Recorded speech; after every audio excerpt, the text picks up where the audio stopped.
Hey everybody, I made an American wheat yesterday. It's fermenting now, we'll get a shot of that. Didn't do any shots of the brew day because same old as far as that goes.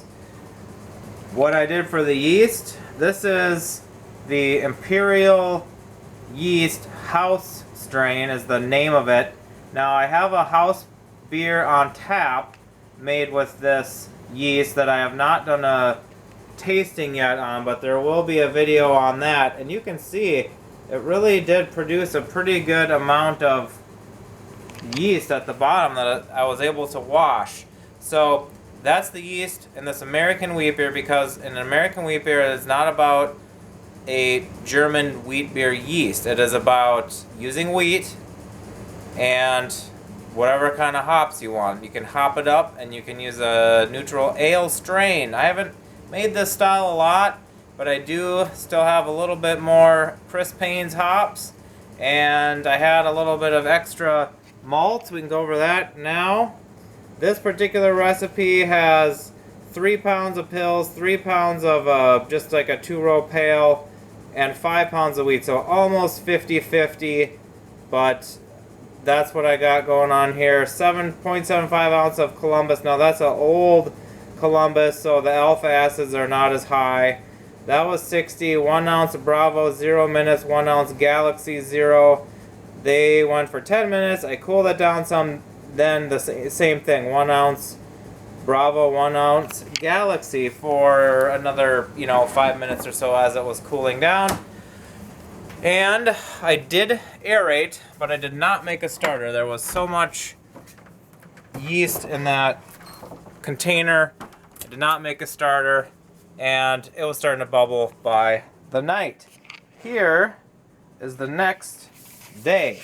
So it has been 24 plus 6, 8 hours, and we're coming in at 68 degrees, which is fine. I like to, that's actually just about perfect for this strain, and it's got a nice big Kreuzen, which I haven't really got into here much.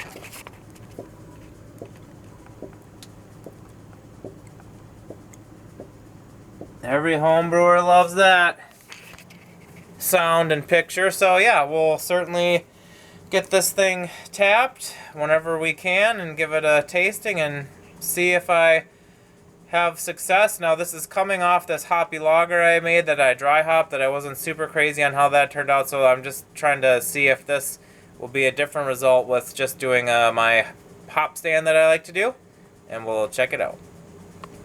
I forgot I wanted to get a shot of this. I don't know if you can see all the cobwebs and dust. This is a 2008 Dandelion wine. Here's even more. 2007. I was cleaning out some boxes and I found those. And also it has to be my last of some wine that I made a long time ago. It looks like I have a Merlot. I'm not drinking any bleeping Merlot, and a Gewürztraminer. I have these 4 wine cases of wine bottles that I just need to see if I can get rid of. But I'll definitely keep this business. That wine has got to be 10, 12, 14 years old. Man. See, maybe I'll open up one of those one time, but these were kind of cool. I knew I have some of this stuff kicking around, but it's just kind of funny to see this dust. What's up, everybody? I got 2 Pauls and a doll is what they're telling me here. Awesome. Paul, Eric, and Paul. We have the American wheat. I've been drinking it for quite a while. It's been in the keg since June 6th. It is July 20th. So a month and a half it's been in the keg. And what do you guys think? Brutal honest opinion. We were talking a little before we started rolling, and they were kind of talking about it like I was talking about it, but throw out your 2 cents. The bitterness is pretty upfront. I kind of get some stone fruity-like flavors from it.